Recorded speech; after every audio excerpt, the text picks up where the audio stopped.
You don't know how glad I am to see you. You did the right thing. Akande was a monster. Her death was much deserved, and long overdue.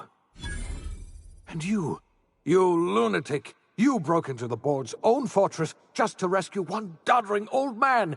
You are absolutely out of your mind, and I can't begin to thank you enough.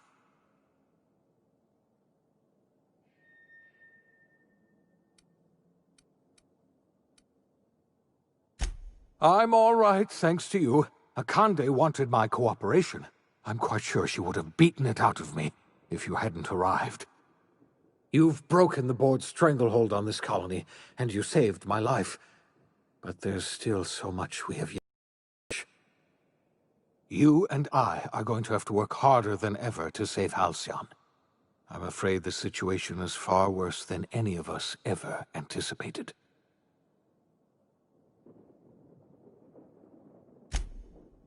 Earth has gone dark. We haven't received a single message in 3 years. There's been no communication, no signals, nothing. 2 years ago, the Earth's Directorate's frigate disappeared on their way back to Earth. We don't know what they discovered when they arrived, or if they arrived at all. First the food supply, and now this. That's it. I'm done. There is no plan, just random chaos. You're experiencing a crisis of faith, Preacher. Don't worry. That just means you're paying attention. You mean we're all alone out here? Really alone? I'm afraid so, Miss Holcomb. Halcyon is the only home we have left. Returning to Earth is no longer an option. We're in serious trouble, my friend. Do you know what this means for Halcyon? We can't rely on Earth for support anymore. We've been cut loose. We're entirely on our own. Yes, we do. You've done a marvelous thing. You've succeeded where anyone else would have failed, including me. We must begin the revival process immediately, starting with the Hope's brightest minds, and then we're going to fix this damn colony, one problem at a time. We're going to need a leader, and I can't imagine a better person for the job than you. What do you say, old friend? Will you help us? The chairman?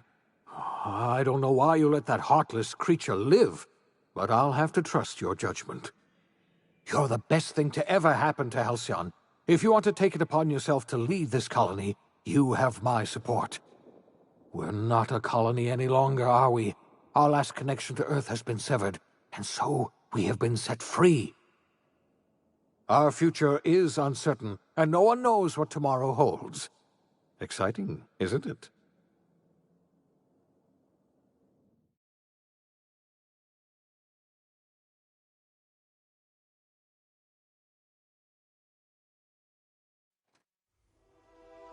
The OSI teaches that everything in the universe happens according to the grand plan. But the stranger that arrived in Halcyon was an unplanned variable. From the moment he landed in Emerald Vale, his actions altered the course of history. The events on Tartarus brought about the end of the board's authority. But the board's mistakes would haunt the colony for decades to come. The damage they left behind would require the work of a generation to repair. Dr. Phineas Wells began reviving a handful of the Hope's colonists. Engineers, scientists, technicians, and intellectuals. They were among the brightest minds the Earth had ever sent out into the stars. The Hope scientists and engineers woke up in a colony descending headlong into total collapse. With no way to return to Earth, they had no choice but to band together and devote themselves to the cause of saving Halcyon. The people of Halcyon were nothing if not hardy. In the absence of the board's authority, many of the colony's settlements banded together with a single purpose in mind: survival. Life was especially hard in the years to come. Some towns dissolved by attrition and starvation, but most of them found a way to carry on. In the years to come, Halcyon was forced to reckon with its newfound freedom. The board was gone, and for better or worse, the colony was responsible for its own destiny. Between MSI's worker-centric policies and the iconoclast's manpower, Sanjar and Zora were able to rally many of the Terra 2 townships to their cause. MSI's workforce swelled, and the iconoclasts enjoyed a significant surge in their ranks. The board was too distracted by infighting and internal politics to stop MSI from becoming a powerful corporation and a refuge for townships that might have fallen through the cracks. Adelaide McDevitt replaced Reed Thompson as the leader of Edgewater. She and her followers transformed Edgewater in their image. Anyone loyal to Reed was pressured into leaving town, and those who stayed behind adapted to her way of life. Adelaide transformed the old cannery into a new garden. The nearby Edgewater Cemetery provided a convenient source of fertilizer. Under the leadership of Junlei Tennyson, the Groundbreaker held firm against corporate influence. The ship's mechanical stability gave Junlei the time to educate a promising generation of engineers schooled in her family's traditions. The future of the Groundbreaker looks promising. The rediscovery of the Hope and the abandonment of the lifetime employment program forced Byzantium to come to terms with some uncomfortable realities about the state of Halcyon. While Byzantines were reluctant to surrender the luxuries they'd grown accustomed to, the board's diminished authority gave them little choice in the matter. Nearly everyone had to learn to make do with less.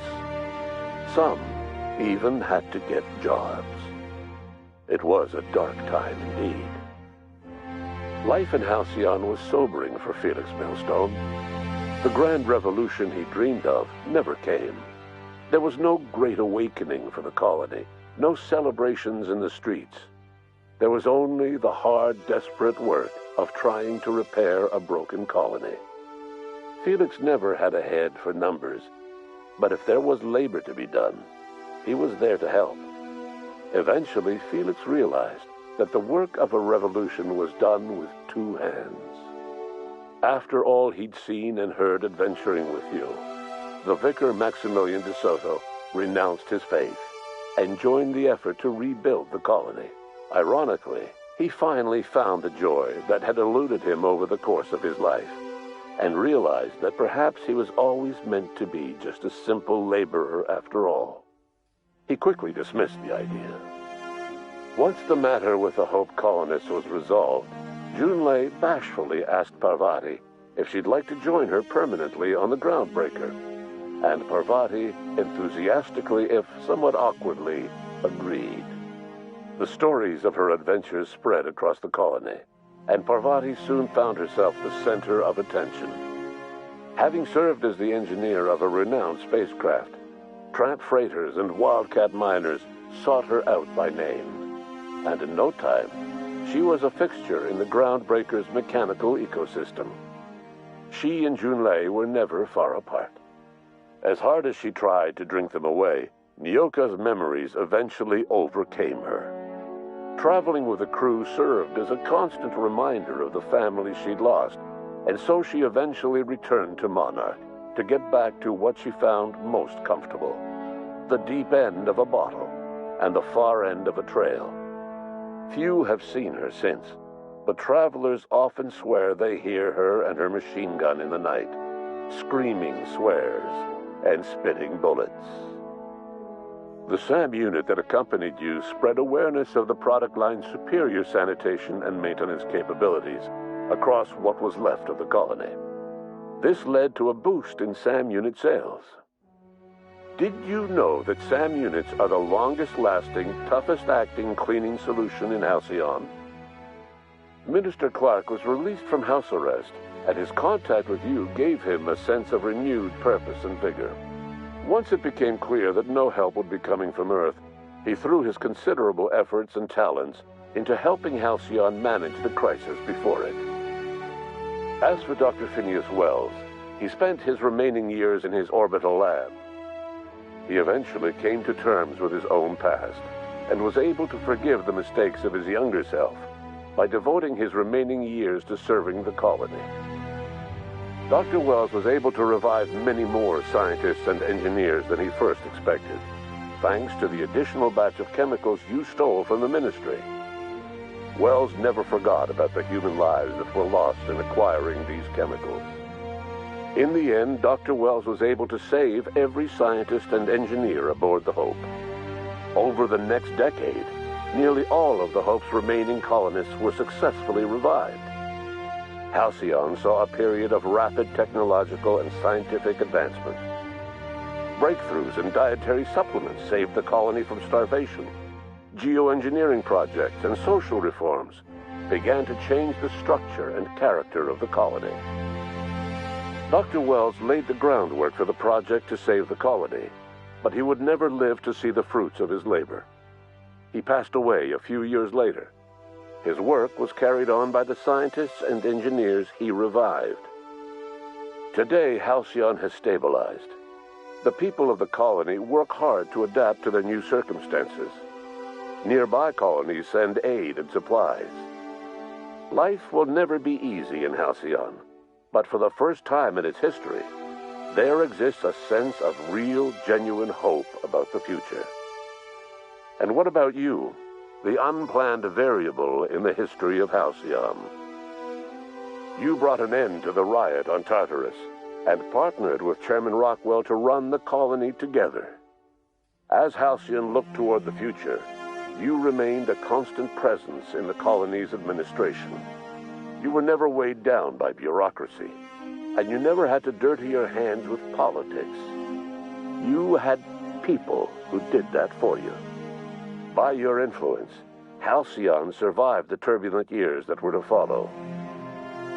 No one knows what's happened to Earth, and no one knows what the future has in store for Halcyon. All we know for certain is this: the name of the Unreliable and that of its intrepid captain will remain the subject of countless stories for years to come.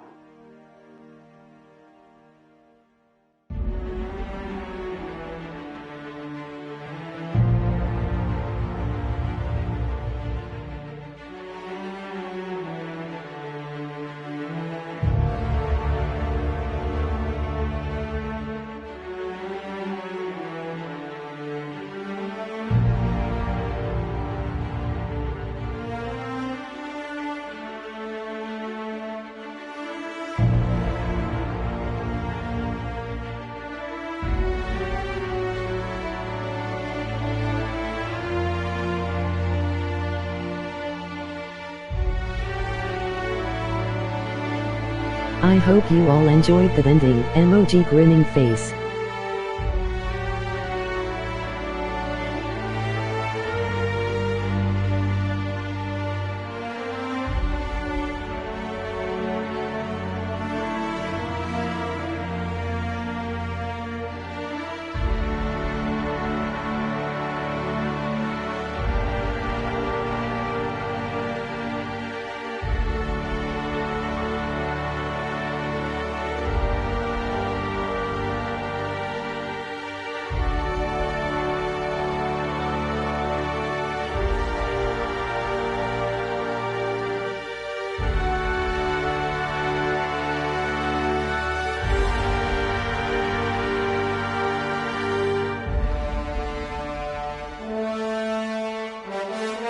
Please leave a comment down below if you would like to see a full playthrough of the game on my channel.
Remember to like and subscribe to my main and my second channels, Zax and Zax Too Much.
Okay, bye guys, I hope to see you all in the next stream. Take care.